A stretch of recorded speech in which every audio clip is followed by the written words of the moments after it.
Hi, and welcome to Homo Ludens, the show on history and board games. A couple of months ago, we streamed the teach and play of Pax Viking with designer Jon Manker, a game that I kept playing since and I am enjoying more and more. I recommend you go watch this video if you haven't seen it yet. Anyway, as my interest for Pax Viking was growing steadily, I was super excited to hear that there was a prequel to the game that was about to be released by Island Games, designed by the same designer. It's called Vendel to Viking, and it's supposed to be a standalone expansion. As I wanted to know more about this game ahead of it being on Kickstarter, I decided to invite Jon to talk about it, talk about the history behind it, and also talk about how it integrates with the original game.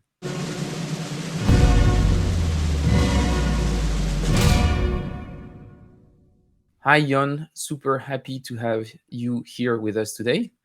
So, Hi, super happy to be here.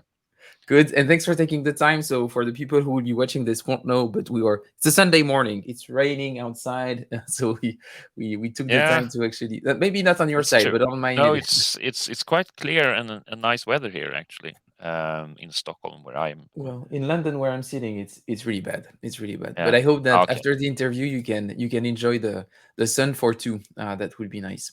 Yes. Yes. Good. So I invited you to talk about this prequel expansion standalone game called Vendel to Viking. And my first question is maybe about the history of it. So compared Yeah. to what Pax Viking was depicting, how is Vendel to Viking different? Is it the same period but looking at it from a different angle, or is it a prequel also historically looking at an earlier phase of the Viking expansion? Yes. Yeah.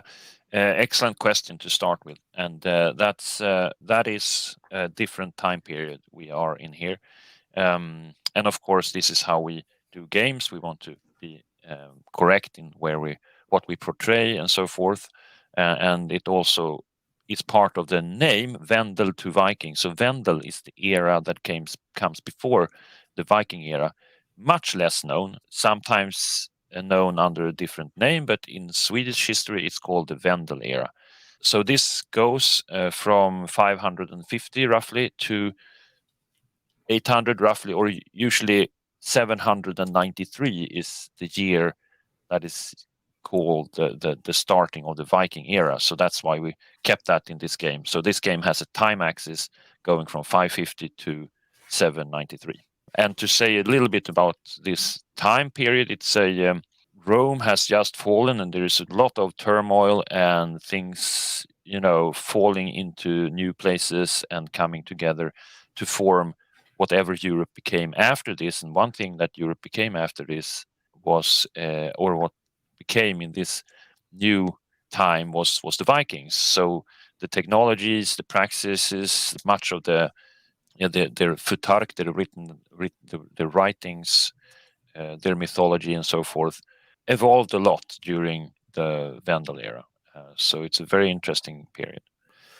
For those who might know a little bit about it, there is a famous dig out in England that became more famous a couple of years ago Mm. when they made a movie about it called The Dig, I believe.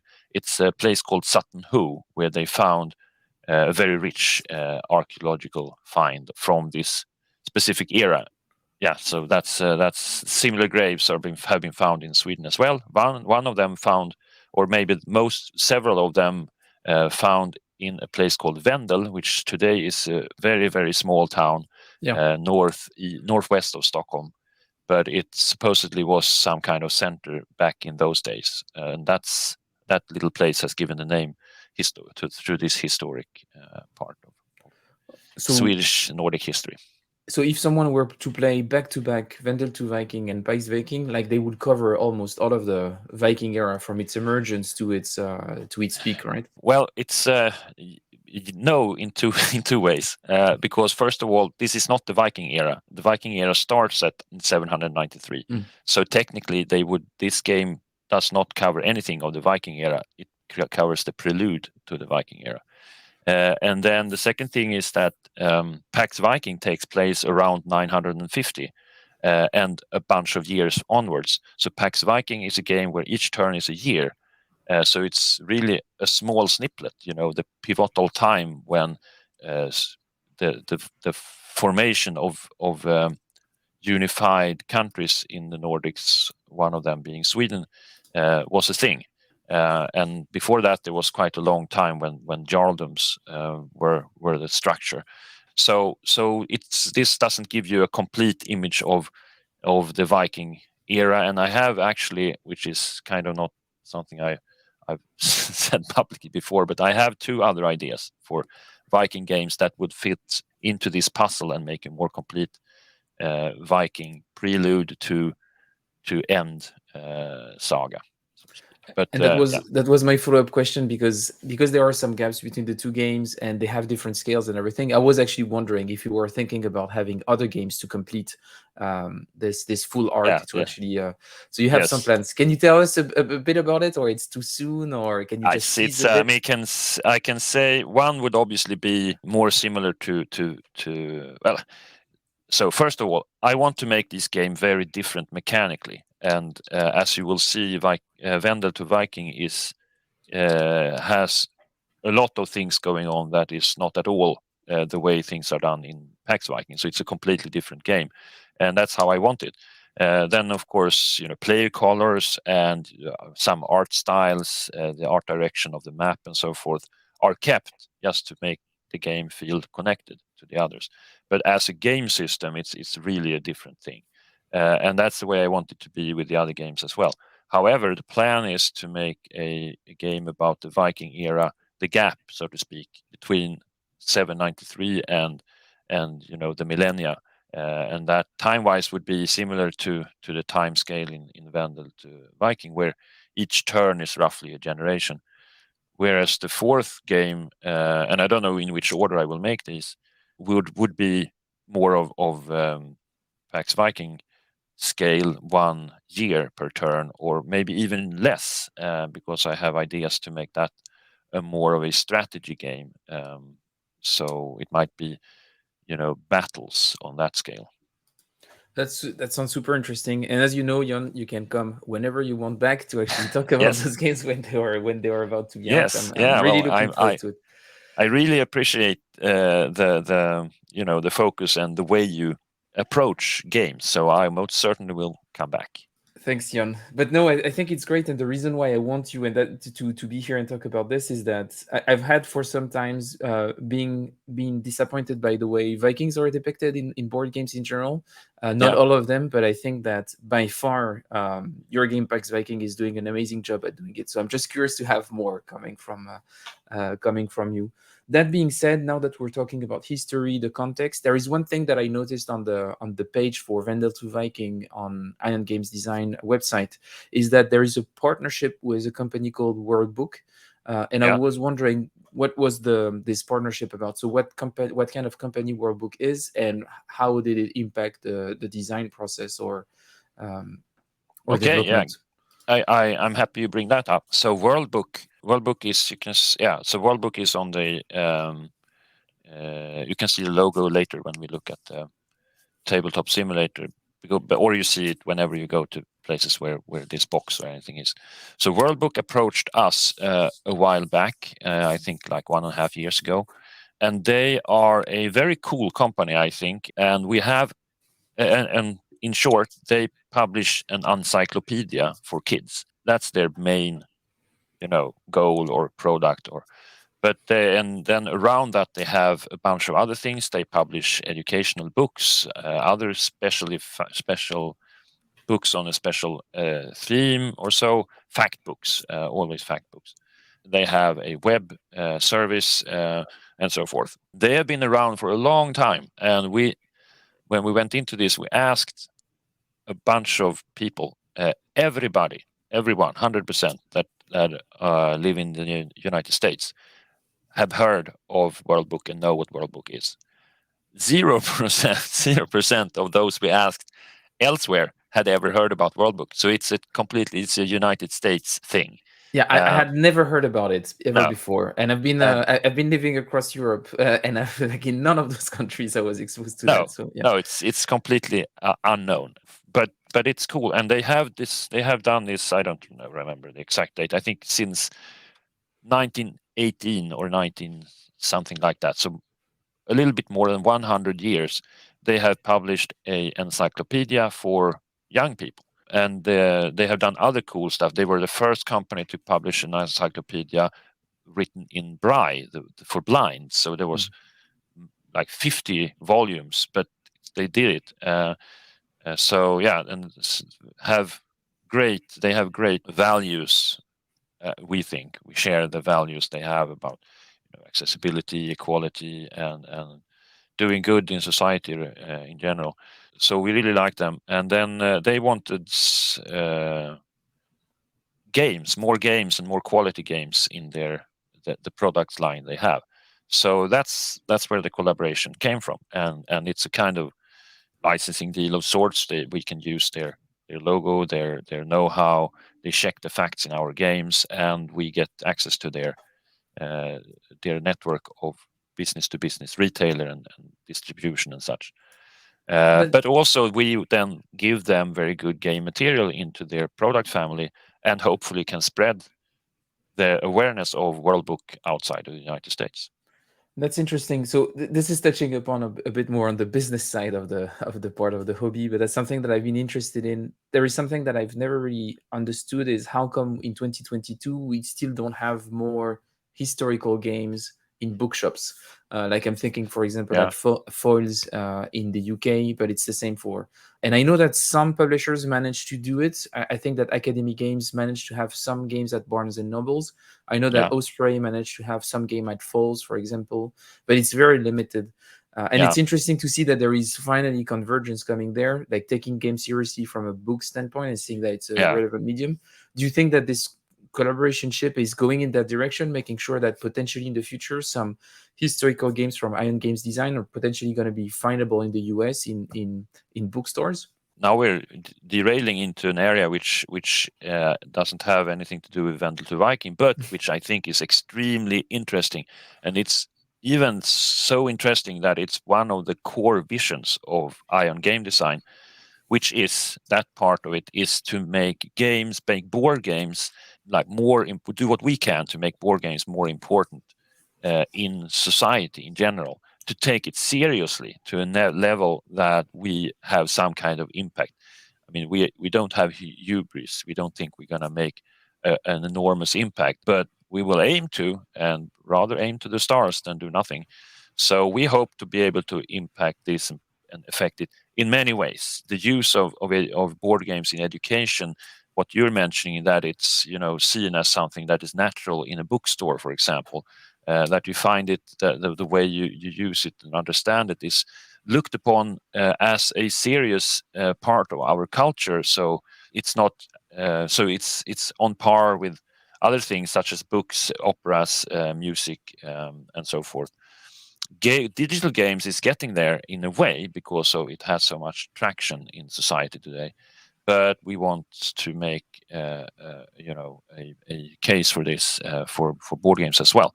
And I think board games has even larger potential maybe in educational settings because of its nature of being something you can hand out, do together, play Interact. around Yeah. with, interact with, change the rules, take Mm. away stuff, add stuff with no effort at all compared to digital material. But yeah, so I think that's something we hope to do, and this collaboration is one of the stepping stones in that. But we are aiming for that in many other ways as well. But that's great to hear. And sorry for the tangent. It's just that it's something that I think is really important and something that I think is a topic that I want to have also regularly on the show. So it's a bit Yeah, of a tangent from Vendel to Viking, but I thought it no, was that's interesting but to, I think it's great. yeah. I think, and I'm happy to talk about it at any time because I'm Yes. passionate about this. I think we might do a panel at some point, and Sure, maybe count it could me in. be, yeah. If we do a panel, it could be interesting to have someone from Osprey Games because they are in middle, like they are a publishing company of books, but they also do more and more historical games. So getting their Yeah, perspective could be interesting. But anyway, I definitely. park that for now and go back to to the Yeah, games. You were talking about the fact that World of Book was doing a lot of things for younger people to for them to engage with history, with having encyclopedias that were accessible to them. And it reminded me of something that I saw also on Ion Games website that I was surprised by, and that's Pax Viking for kids. And I was just wanted, Yeah, before we go back to Vendel to Viking and look at the game itself and have a bit of a preview, what's up with that? I want to know more, not too much yeah, more, but a sure. bit more. Yeah. No, I can tell you briefly, and I could even, it might be fitting to tell you more relatively soon. We haven't even discussed this, but to make one of these, have a look at it as we're doing now on Vendel to Viking, because this game we have designed for a while now to make a junior version of Pax Viking, and we will make that public, or we have mentioned it a few times, and we have it on our website and so forth. But it will be part of the Vendel to Viking Kickstarter, so it will definitely be part of what we're talking about today. So I will happily show you this game, and it's a game version of Pax Viking, as junior versions tend to be relatively true to what's going on in the real Pax Viking, but of course simplified heavily. We have a 6+ year level on that one, so from 6 years and up. But it's also a way of making, which is another part of this vision of making board games get more impact in society. It's a way to get people to play Pax Viking. It could be a stepping stone for a family. Doesn't need to be 6-year-olds. It could be a family play Pax Viking Junior, and then it will be an easier thing to play the normal Pax Viking, I think. And I definitely saw myself being able to play it with my nieces and everything. I thought that would be interesting. And Yeah. my question is, it's only going to be available in English, or are you thinking about potentially having some translated version for Pax Viking Yeah, Junior? yeah. So you're bringing up so many good things, actually. Perfect. Yeah. So our lighter games, we have a label called Ion Light. So our lighter games, we're trying to have several languages in them. We have one game, as many of them are in this production queue. Soon enough, they will be through all that. But we have one called Stequets, for example, which is a dice game, and in that one we have 12 languages in the game, because the rules are just 3 pages or 2 pages. So there is one big booklet.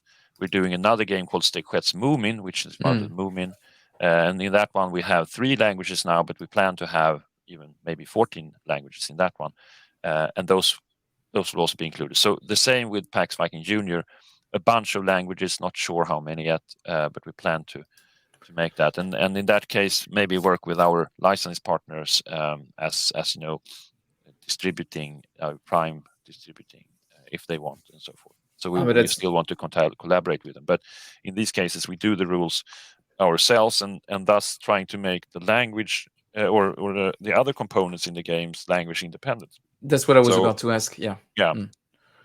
Okay, but that makes a lot of sense. So that means that in the design process, you have to think about making it language independent. Yes. So making sure that you have symbols more than text and everything. Yeah, okay, I would say that's part of the development process rather. Yeah. I tried not to have that limit the design thinking, but the development for sure. But that's great to hear. So really looking forward to that. As soon as you know about the languages, let me know, and then because that could be I think a great gift for a couple of people that I know. Sure. I will. I'll keep you updated on that. Great, thanks. But let's go back to Vendel to Viking. So the idea also of this interview is also to have a quick look at the game.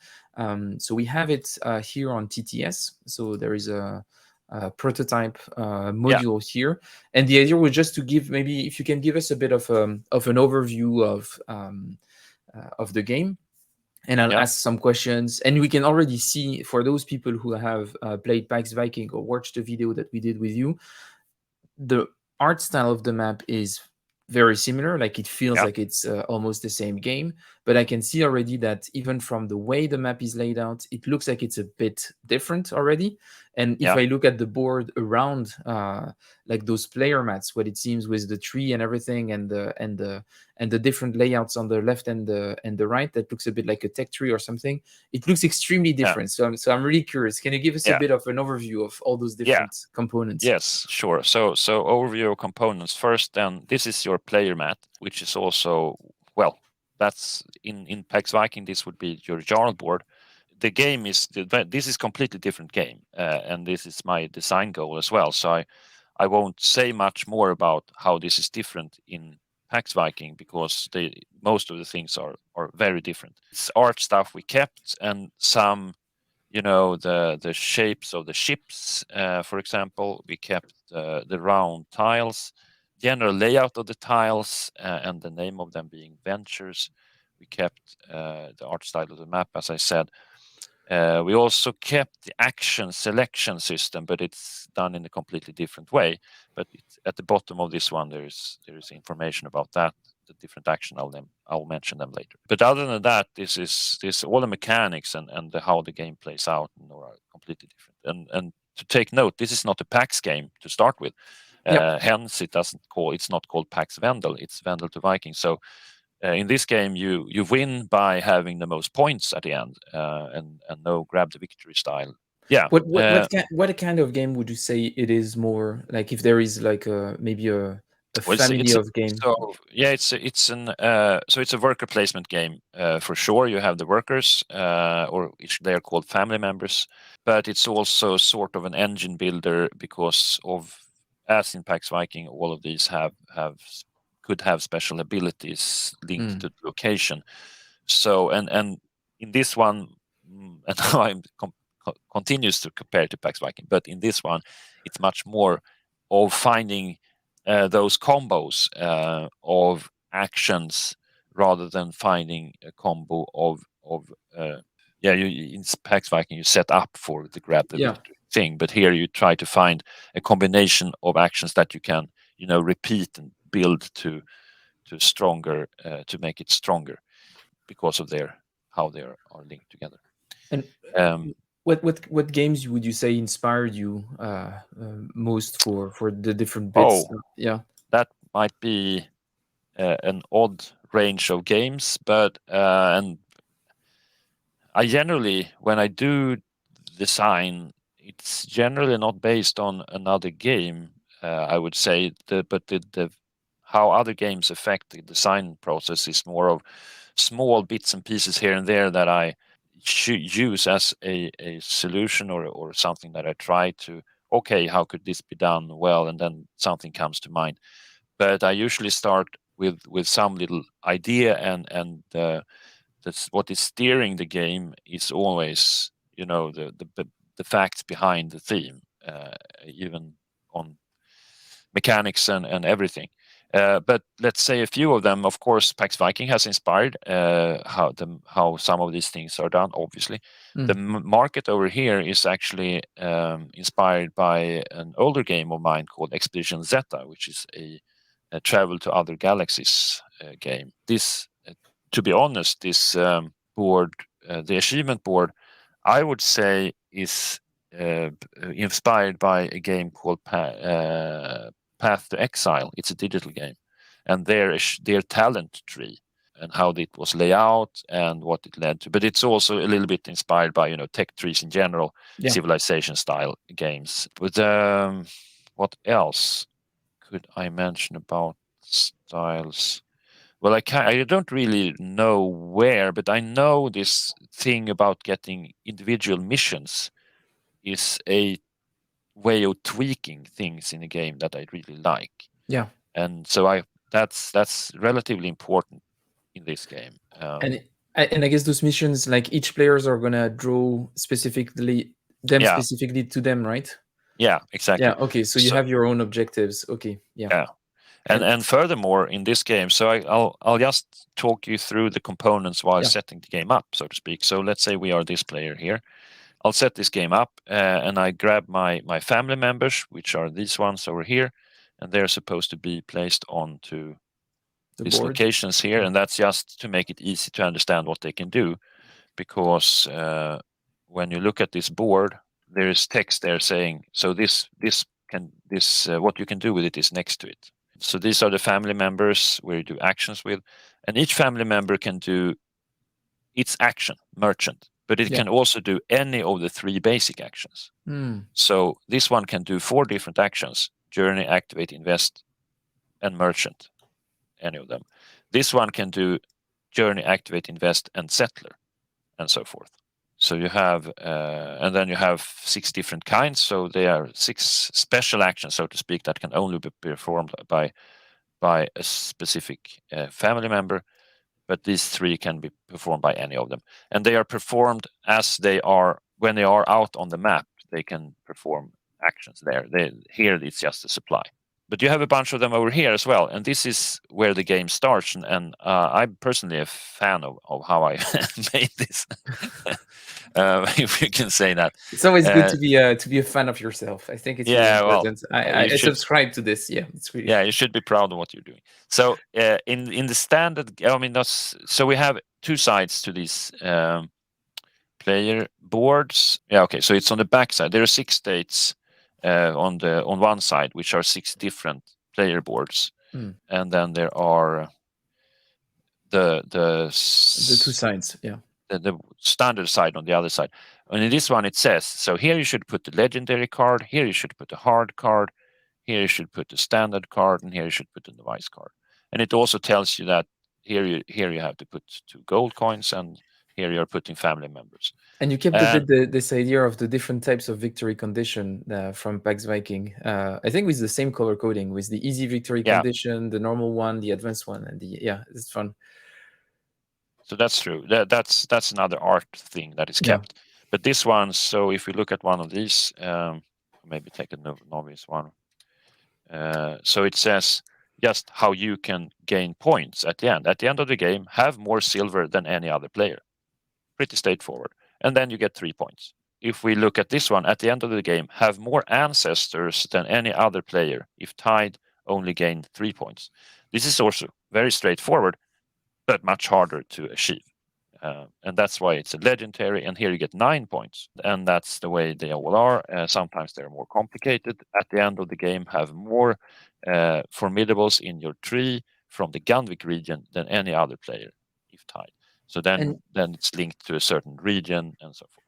just to give us a bit of a sense of scale on what would you say is a range of number of victory points that you have for a winning player at the end of a game? Is it in the areas of the 20s or Uh, 50s? yeah, I would say 50 is a very good score, Okay, good. whereas 20 is probably lower. You get points from, we ordered these. I can just reveal a little. I have a tendency of playing with numbers when I do games. Yeah. It's my own for my own amusement. And one thing I did here was I wanted the different ways to get points to have a consecutive, be a straight of points. I don't know how to say it in English. So these ones are 3, 5, 7, and 9 points each for the different difficulty levels. And then up here you have what you can gain from getting these standees. And that's 4, 6, 8. So you have 3, Oh, 4, so 5, 6, 7, 8, 9. even points for technology, odd points for objective. And Yeah. that's, yeah, okay. And there are 4 ways of getting points, really. You get these points down here. And to complete, one of the harder ones and one of the standards, that's pretty much what you do. To complete all 4 is usually very hard. But this would give you like 12 points. Then you get points from these. And let's say you get 3, 4 of those, maybe in a good game. Then you might end up with 12 plus 8, like 20 points. And then you land at 32. And then you get points for having majorities on the map, so places where you have more that has a venture, but it's also a place where you have more family members located than any other player. And if you have a bunch of those, you get maybe 10, 12 points for that as well. And then a few of these, such as this one, has as its ability, it's not a ability of something that you can do, it's just an ability to give you points at the end. So there will be a few of these that might come up in the game, and then they become of extra interest in the late game. So it's an extra, something when will you start focusing on these ones, or can you sneak in something in the last turn to just grab something and so forth. So it's an extra spice to the end game, and there you can get maybe 3, 6, 8, 10 points as well, depending on focus. So Okay. yeah, 50 points is a good score. just to be clear, so you have some worker placement, you've got some elements of engine building, and then you've got some area majority play, like because you're trying to have majority in the Yeah, different ventures on the board. yeah, So that's yeah, that's interesting. That's a really interesting mix of things. With on top of that the tech tree, and that's yeah, yeah. it's a So very different that's type of game. Yeah, yeah. I mean, it's there are many things you can recognize from other games, but as I mentioned earlier, I always try to not be focused on any game, but rather the fact behind it. And then by doing so, sure, you find tech trees in other places. You find, this kind of area control. But the mix that ends up in the games I do are usually quite unique, which I and like. I would argue, and you probably not won't agree with that, but that already Pax Viking was quite of a taking the I don't know if we can say that there is a PAX system because all of the PAX games are unique, but I think that in a lot of ways, PAX Viking was one of the most unique one in the sense that the board was so important compared to any Yeah, other yeah, game of the series. So already in PAX Viking, you were taking quite a lot of freedom from yeah. the series. So that is true, and I did so with a good memory of Matt and Phil, who are, started this series, and so I always ask them if they think it's okay. But it was a design goal of that game to make it a way to get into the PAX games, and the abstractness of the play area is usually one of the obstacles for people learning this game, I've noticed. So the map existing as it is closely tied to this design goal to make it more approachable, because I feel it's easier to understand what you're doing when you are, fiddling around with some kind of geography. So yeah, and that's different from many other PAX games, but it's not really one of the core features of a game being PAX, even though there is no definite definition of that. But Hmm. I don't think that not having a board has anything to do with being back PAX or not. Yeah, I think so, and that's so. We've actually had a stream where we were playing with Dan Turo, playing Yeah. PAX Renaissance, and at the end of that stream, we are discussing about what makes a PAX game a PAX game. And I think it's a really Okay. interesting Yeah. discussion, and I would recommend people watching this to actually go and watch this video because Yeah. we were trying I to would figure out agree. what are the core elements, and it we came to the definition is that what makes a PAX game, the PAX series, a series is not really necessarily mechanics, but it's more of a way to approach an event from a lateral point of view, and show usually like side actors or the complexity of the different factions. And we were like trying to figure out what makes a PAX game a PAX game. It was really interesting because each time we found something, we were like, well, there is always an exception to the rule, and it's Yeah. more of a you have a few core ideas and you just have to Yeah. select a few of them, but it doesn't have to be all of them. And No. I think that's what I like about the PAX series is the plasticity of it, like Yeah. how much. Yeah, I think it's actually quite great. Yeah. But I don't want. You have to have enough, Yes, but exactly, it's like but you don't have it's to have all of it. Yeah, no, it's more you can choose as, and that's, as in a great game with high replayability, you have many things, but you don't always play with all of them, and it's a little bit like that with PAX games as well. One and thing though that's I think all PAX game has is a time scale which is within one generation, because you're usually representing one person. mm, And that's something that stands out from Vendel to Viking as well, and which I wanted to make it about the Vendel era, and then it's hard to make it a PAX game because uh, you are not a person, you and are you're saying a family. that, and now I'm thinking about PAX Renaissance, and I think I need to check, but and I don't want to make a statement here, but if I think you look at the range from the earliest event that you see in PAX Renaissance to the latest, I think it goes probably way beyond a generation. We need Oh yeah, to, yeah. So that's the yeah. so, That's so but even that's that doesn't work. I think. no, but it doesn't work in the data that Yeah. you're using in the game, and that doesn't work for PAX Viking either, because there Mm. are things from the 800s in there and all the way up to a little into the like 1040 Yeah. or something.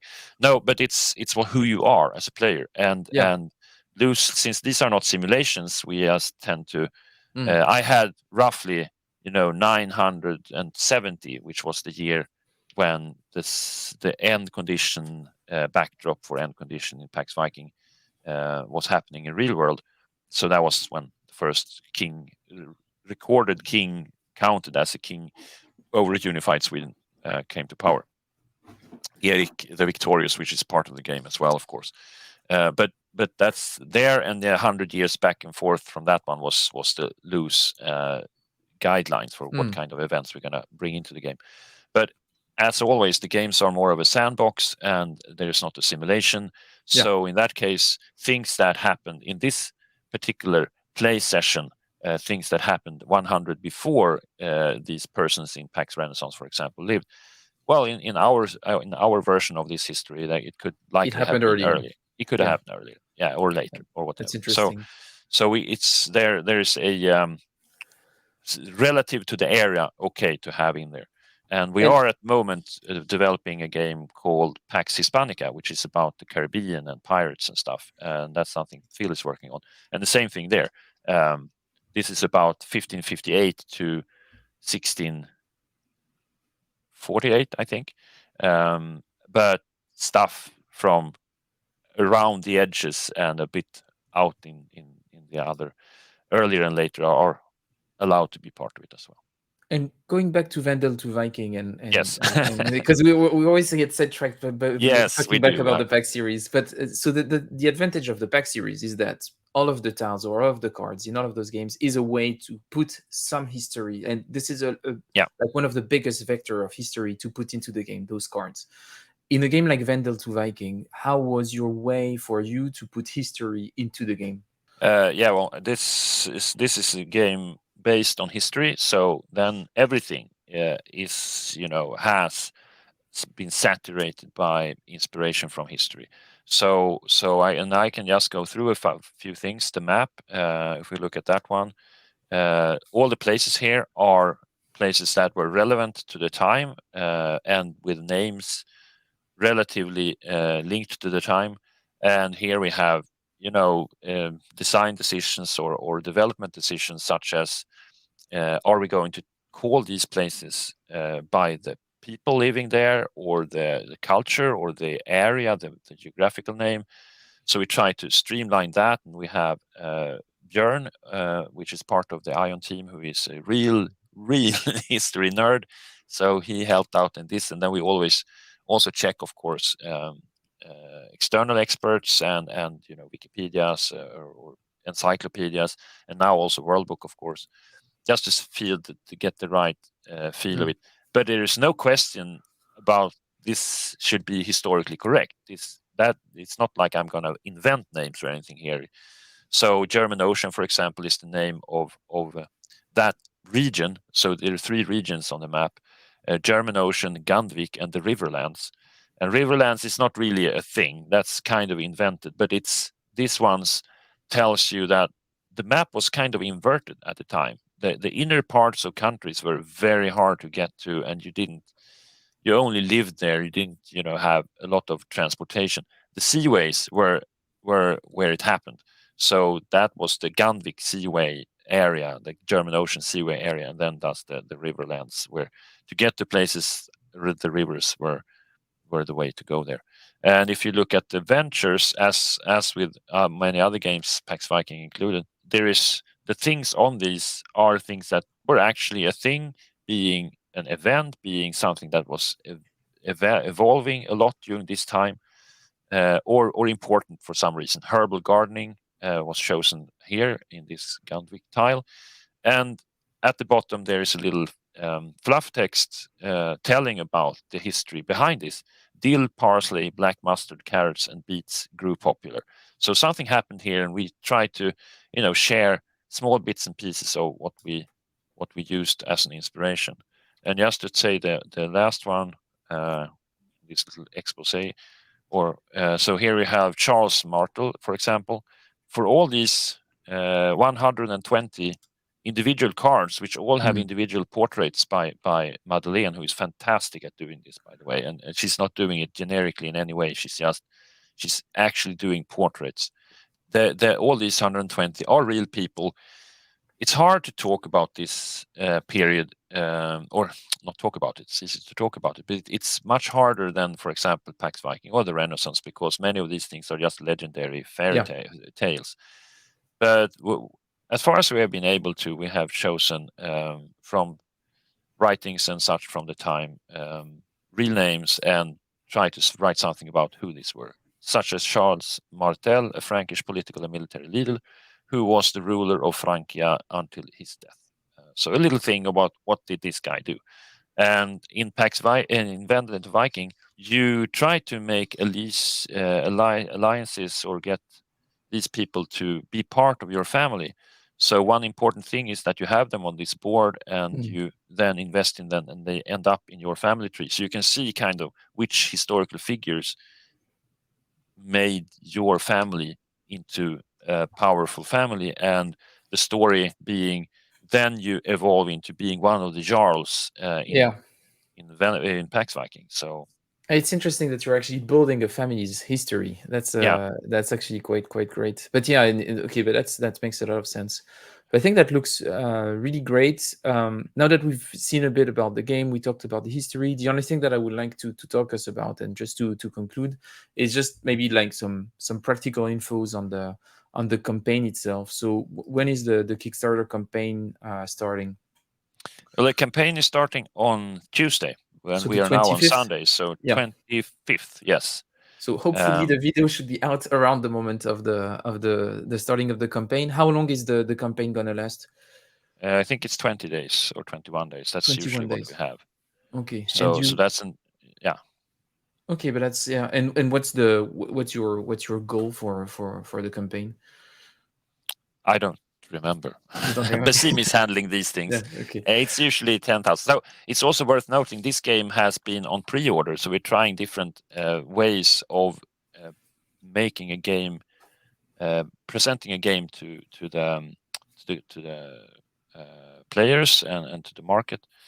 So in this case, we have tried to have a early pre-order for the real enthusiasts on the webpage, which was in this late early spring, I think, and then have a little pre-order, and then we stop that, and then we're going into a Kickstarter. So that's just another way of giving games some traction, and then making it into Kickstarter and so forth. And of course, if you were one of the earliest backers on the web page campaign, then you have a little bonus because you're going to get promo packs for free. But in the Kickstarter, it will be a reduced price as always, Mm. relative to the MSRP, so you will get it for a lower price. And the promos will be available, but then you will have to add them as add-ons. Okay. And design wise, would you say that the game is done, or are you still gonna use the time for the campaign to still do some development, or you really done, or you're Yeah, I done with it? mean we are doing fine tune. We have been doing fine tunings for quite some time now. This game is more done than I think any other game I've had on Kickstarter. But there are always small things that you find, and then um, this game we have in process of making the game, how the game is made, so to speak. And one of those steps is to let it come to the product development last step, which Paul is handling in our team, and that is making sure that everything works together. He's an expert on how games are to be presented, and then linking that to how they are printed and so forth. So in that step, there's usually some modifications done for clarity and or for how production is going to take place. But this is 95-98% done. There's only small modifications. Everything has been working beautifully for quite some time, and I'm really proud of how it's turned out. It's such a intricate but still easy to get into game system with huge possibilities for Mm. finding various strategies. And now I remember I've completely forgotten telling you how to play the game. If I'm supposed to do that, I can do that in No, a few minutes. But that's okay, I think. But because I don't want the yeah, interview to be too long, but I realized there is one yeah. thing that I didn't ask you. What's the playtime? Would say it's like a more classical board games, like around 90 minutes, or is it a bit more than that? Now I would say it's depending on player count, of course, but it's a two players, maybe an hour if you're really fast, and it's up to six players. But normally it takes 2 hours to play when we play it. So somewhere around there, three, four players, maybe 1.5, two, maybe 2.5 if you're thinking a lot. So similar to Pax Viking, maybe a tad longer than Pax Okay, Viking, yeah. I would But say. do you want to give a brief overview of what's a player turn, just to, for the Sure. people, Yeah. because So it's, so yeah. definitely, and But maybe I should we can also make it fast. Yeah. we can make it fast, and I should also set this thing up a little bit. So because in the game you have 9 of these in the market, so I didn't even set it up before because I was thinking that would be something I did as we were going along. And then you populate your board, as I did over here with the red player now, with these cards. And yes, that was something I was about to say. So if you look at this board here, you can see it tells you legendary, hard, novice, standard, and where you're supposed to put. So there are two gold coins and then some octagons for the family members. If you look at this one, it doesn't say legendary, it just shows you the cards, and the positioning of things is a bit different. And that's because when you play the game, unless you're using the simplified board on the back of these, you get to choose yourself. I can choose to put 4 legendary missions here if I Oh want, yeah. and Okay. that would give that potentially 36 points if I manage to do all of them. And I can choose which to put where. Maybe I want legendaries up here and an easy novice down here that I can get early, or maybe I want the early late, the easy late, because it's easier to complete it. Mm. But I want to know the legendaries early on to be able to work towards them for a longer time. And then I have these bonus family members. So Oh, there are, because just to be clear, you need to be able. You're building a path on your board, so you will have to resolve. If you want to have that green one on the top right, for example, you will need to do the one on the bottom left first to yeah. unlock So I it. need Yeah. to. So one of the most important actions in the game is to get. So if we look at this one, this is called Boruth from Moravia. So I need to take one of those family members up there, the merchant with the hand and the gold coin sack in his hand. That's one of the family members, and we can find one of those by the board. See now, here we are. There I have the merchants, so I'll take one of those, and I need to take that one to Moravia, which you find in Poland, basically. So here you need to travel to here. There need to be a venture there, and I need to be in majority here. And if I have all this set up, I can take an action called invest with this one, which will move this to the tech tree. And I will be able to purchase this one from the market because I moved a merchant in Moravia. I moved a merchant in Moravia. Then I purchase this, in this case for 3 silver, and it will end up on my family tree. And if in the beginning I have to put it down here in one of the starting spots. If I put one here, then later on, now I can choose to put here or here because there is a line. Yeah, you've got adjacency. Yeah. Yeah, and some up here is diagonal. So the next one, I might go here just to see this, or maybe I wanted to have this Moravia guy here because I already early wanted to be able to grab my novice one only 2 more into the Yeah. Yeah. game, so to speak. So this is very flexible to what I want to do, and I can adjust this relative to what our other players do and what kind of ventures come up on the map and so forth. And this is also, I have never really, maybe I haven't played those games, but I haven't really seen anything quite like this. And I really like how this gives you a lot of agency and flexibility in how you steer your strategy. And you like this one, we talked about it, so I can just mention that when you do this invest action, it ends up here. And if I then manage to do an invest action on someone else, with a series required, then it ends up here. Now, if I manage to do another series or merchant, then since these are populated, I'm allowed to go out. If they are populated here, I can go to one higher. So if I do another series, for example, I could place this here. And if I'm the first one to place it, I grab the runestone. And then my family became the ones who invented the runestones, so to speak. Oh, And okay. Yeah. and then if I manage to later on have someone over here, someone else might have taken it, but I put the series there because the one I'm allowed to use here should be one of the ones linking. So first I need the warrior here, and then I can put a series or a warrior here. And let's say I put a series there, then I can go here, but then I have a series here and series here. Then I have to put a series here to grab this one.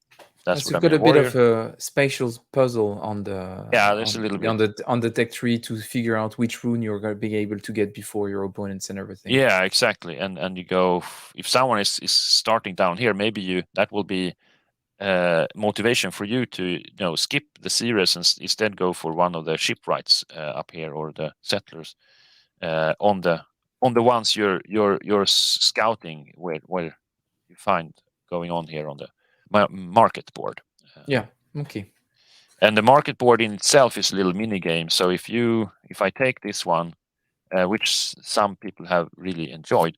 So if I take this one down here, I refresh it, but I refresh it on the top, and I get to move this downwards and sideways, Oh, yeah. not upwards, but downwards and sideways. And maybe some of my opponents are looking to get this guy up here. Then I can just make a hole so that I can move So it it to a becomes very expensive. more Yeah. expensive spot before I place the new one out there. You have a lot of sub mini games in there. That's super Yeah, interesting. yeah. So those, and they're all tied to. And this is also, I always want them to be tied to reality. So over here, for example, if you are the one important in series and series plus merchant, somehow, the runestones were a magical thing, but it was also often linked to the journeys and ventures you did. So that's why I put runestone as a permutation or a combination Mm. of series and merchant. Whereas, for example, navigator has to do with settler and shipwright, Yeah. and so forth. So there is also a coherence in the way the tech tree is connected to the myth. Okay. Yeah. Yeah, and then the outer ones, all the silver and bronze ones also give you an immediate perk if you're the one to take it, or an immediate effect. Yeah. But the out ones, the golder ones, are only, first of all, they are only points, and secondly, they are fantasies. They are not actual. That's things that could have happened but Mm. never did, such as Asian Viking Empire or Asa True Pope, if it would Oh have yeah. been So that. that's yeah. That's a big what if. Okay. Good. Yeah, Yeah. But it's super interesting. And maybe just to conclude, so you said that the game was 95-98% done. It, when do you think the game would be ready for, if saying that, not jinxing it, but saying that the the Kickstarter campaign goes well and everything, when do you think yeah. the production should happen? Yeah, well, the game would be ready to produce in a month, but it will probably not be possible to start producing it in a month because we have a production queue, both us in our production lines, but also in the manufacturers we use in China, and there are hundreds, literally, of other games or game companies that have games going on. So I don't think this will be able to make it into the production line until later on in 2023, and that's not because the game isn't done, but it's because of Yeah, production logistics. limits. Yeah. Yeah, and it ships. It's also, we have had games sitting waiting in Shanghai harbor now for like a month, just waiting for a spot on the ship. So there's so many parts in that puzzle. It's many people have said it, but I've also thought it myself.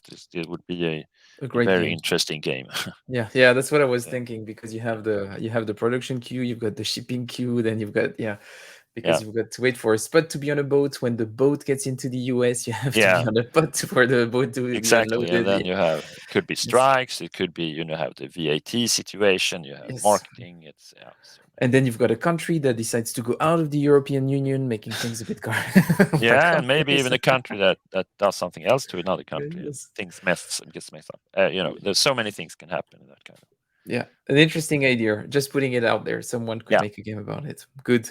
yeah, I would like to thank you, Jon, for taking the time to talk about this game. Really interested to see how the campaign goes and looking forward to seeing it being released. When it's out, yeah, the invite is already sent to you if you want to come back and do a teach and play when the yeah. game is Yes, out to help the people who would be getting their games at home to put it absolutely. more easily on the table. That would be I great to will have be you on. very happy to do so, and there will be others. There is one or two other, how to play videos coming. So it's, even though we didn't go into it here, Hmm. I think it's great that we talked about so many other interesting things.